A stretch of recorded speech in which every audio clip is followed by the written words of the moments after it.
Hey LEGO fam, I'm Justin and you're watching Good Life Bricks.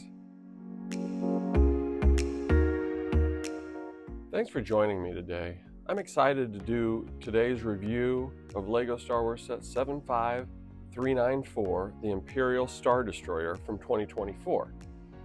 Now there's only a couple weeks remaining in 2024, and I wanted to make sure that I got as many of the 2024 set reviews done as possible.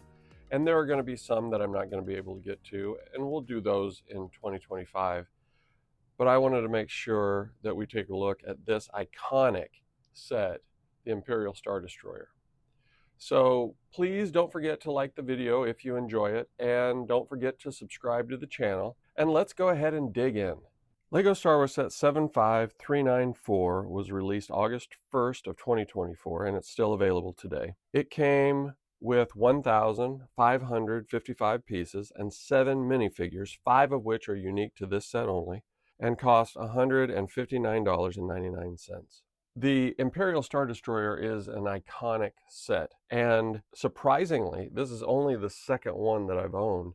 The other one was the original UCS size Star Destroyer. I think it was 3,100 pieces or something like that, and was kind of mind-blowing set. But it didn't hold up very well in terms of durability. It would fall apart easily if you moved it or anything like that. And so I don't know why you would move it, except that, you know, maybe we move from home to home or something like that. So it's in my collection, it's in storage, and at the moment I don't have any place to display it, but boy, would I love to get it put back together. But this Star Destroyer is kind of next level, not in size, but piece count at 1,500, over 1,500 pieces, 7 minifigures, and there's actually a number of different play functions, and we'll take a look at those here shortly. But let's start by taking a look at the minifigures. The first in the series is Cal Kestis.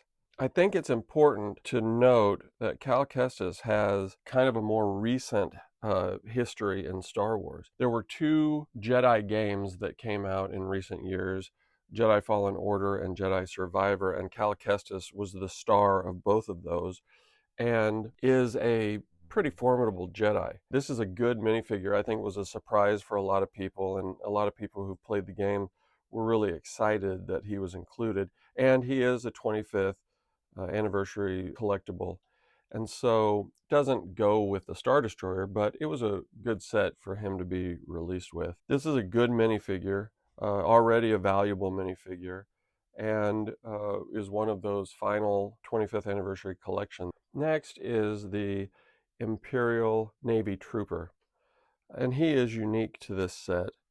He has dual face. This one's maybe, you know, a little angrier. This one's a little nicer, so I display the nicer guy. And unique figure, and pretty cool looking. I've not seen this helmet very often. In fact, I'm not sure if I've ever seen it, but I've seen versions of it. But this is a good minifigure and is definitely a member of the crew of an Imperial Star Destroyer. Next, we have our Stormtrooper. Now, the Stormtrooper is not unique to this set, but is kind of a cool minifigure. Female, and just a good-looking minifigure. I think the helmet is fantastic. I know there are people who don't like this helmet. I think this helmet is awesome. I think it's a great addition to the Stormtrooper line. I love the mouth on here. The detail on the helmet is just fantastic. So this is a great figure. Now this minifigure is Commander Prodigy, and he is unique to this set. Commander Prodigy's claim to fame is a fairly brief appearance in A New Hope at the beginning, when the Imperials board the Tantive 4 and Darth Vader is trying to figure out what happened to the stolen plans. Commander Prodigy comes up and tells him about the escape pod and all that kind of stuff. So, brief appearance. This is the first time that we've seen a minifigure of Commander Prodigy. So he is unique, got a great replication of his Imperial uniform. Love the hat. I think these hats are just spot on. So another good minifigure, and glad they brought him into the Lego Star Wars universe. So our next minifigure is simply known as Imperial Crew. He is unique to this set. Has kind of the standard gray crew outfit, the headset print. Again, this is a great hat, and I think realistic to the source material. A nice back print, just a little bit of wrinkle on the clothing. Not anything huge, but nice to have another unique minifigure like this, and of course in the Imperial line. Now, although we have seen Imperial gunners in the past, this one is unique to this set. And there are a couple things I notice, like the colors and the helmet on this side portion right here. That's pretty cool. You can see the red and the blue dots, as well as that silver button. The Imperial logo is really nice. And then the head print is unique here. I'm not sure about the uniform. I'm not sure if that's unique. I haven't actually looked, but I think the helmet certainly and the head print make this a unique Imperial gunner. And finally, we have Darth Vader. We all know and love Darth Vader. There is not a lot unique about this minifigure, except that this is the same minifigure that was in the Darth Vader mech set. So he has the kind of white head and the scarring on the back of his head. I like that he has printing on the arms, printing all the way down the interior cloak here, all the way down his legs. I like this helmet setup with the upper and lower portions of the helmet. It fits nicely. And I really do like this arm printing. I think that looks great. It's a continuation of this chest plate up here all the way over to the shoulder. And they went with the little bit more stiff cape, which I had really enjoyed the last few releases of Darth Vader with the softer, kind of more stretchy cape material.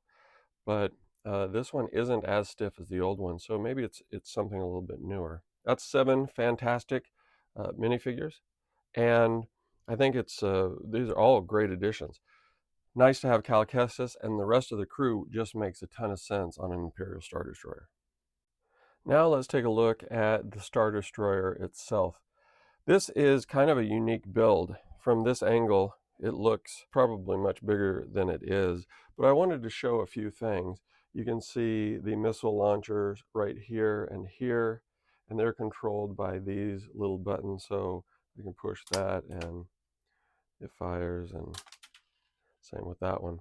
So those are nice to have. I love it when they conceal them like that.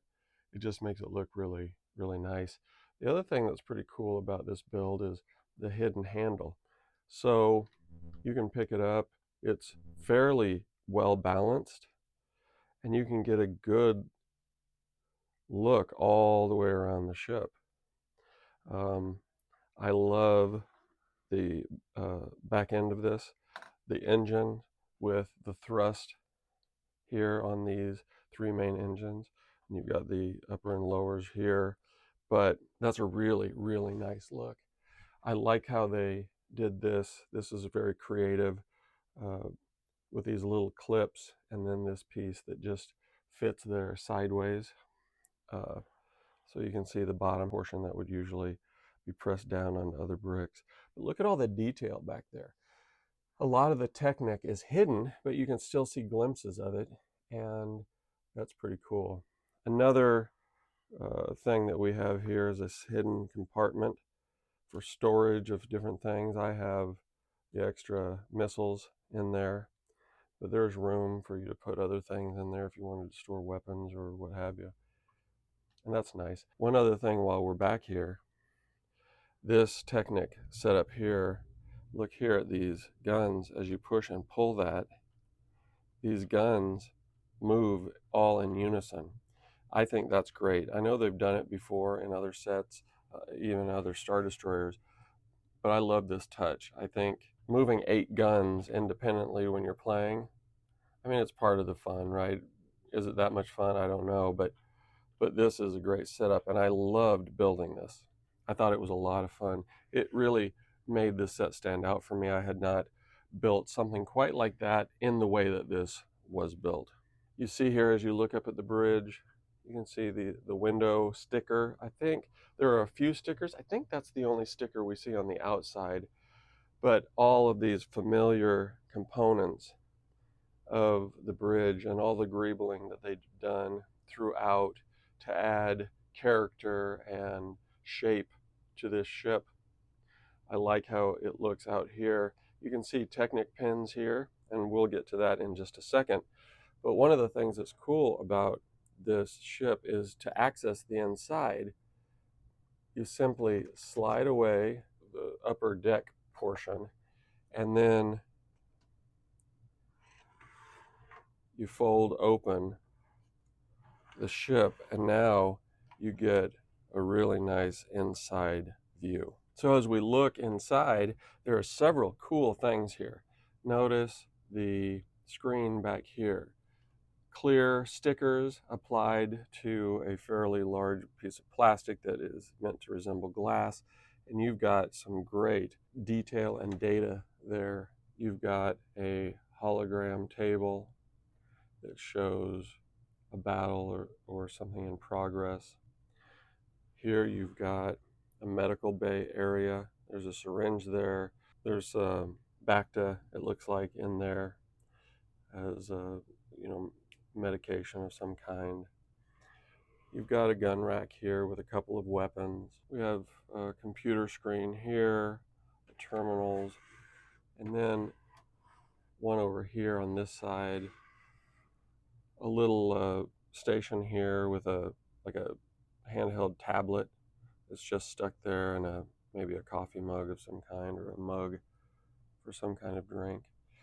And then notice along the outer walls all of these display terminals, and that's on both sides. And then you have little terminals right down here. So they use the space well, I feel like. There's not a ton of space. They also have the walkway that you see Vader walk on and Emperor Palpatine walk on a few different times. There's additional seating here and here. You saw this seat right over here. And otherwise this area is fairly open. The inner layer of the ship is done with these Technic blocks, and all of the things are stuck into the holes here to keep them up and in place. And then you have different connection points to stabilize and maintain the connection to the top and the bottom. The hinge piece I showed you on the exterior is right here. And look at all the reinforcement pieces that go through here to keep this stable. And you really can't see it on the outside. When you close that, that looks thin. It doesn't look like it's really got a lot of stability necessarily to it, but all of these pieces in the interior, this is what I love about both Technic and system coming together, because you've got the strength of the Technic stuff here and here and here, and then you've got the reinforcement of all the system pieces to keep everything in place. This build is the first time I've seen a build quite like this. I passed on previous Star Destroyers, not for any major reason. Usually they're a little more on the expensive side, but there have been a number of them, and I always thought, well, I have already, one of the better ones and larger ones, and so why do this? But there's so much more detail, and the interior is really cool, and it comes with great minifigures. This is a winner of a set, and the fact that it was also coupled with a 25th anniversary figure, in my mind, made this a must-have, and I am so glad I have it. The only downside is, while it isn't all that big, it's still big enough that it's not super simple to figure out where to display it. So I'm working on that. Right now I have it in my cabinet, but I don't have it in a very prominent spot. It takes up a lot of space in the cabinet just because of its length. So I'm going to have to figure that one out. But I think we can all agree this is a really nice looking build, and it represents the source material really well.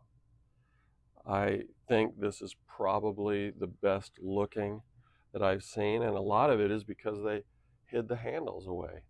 You know, when you look at this, it's not obvious that those even necessarily open. I guess if you look closely here, you can see that they're kind of hinge connection pieces, but like I said earlier, having the ability to fire these missiles, and with this hidden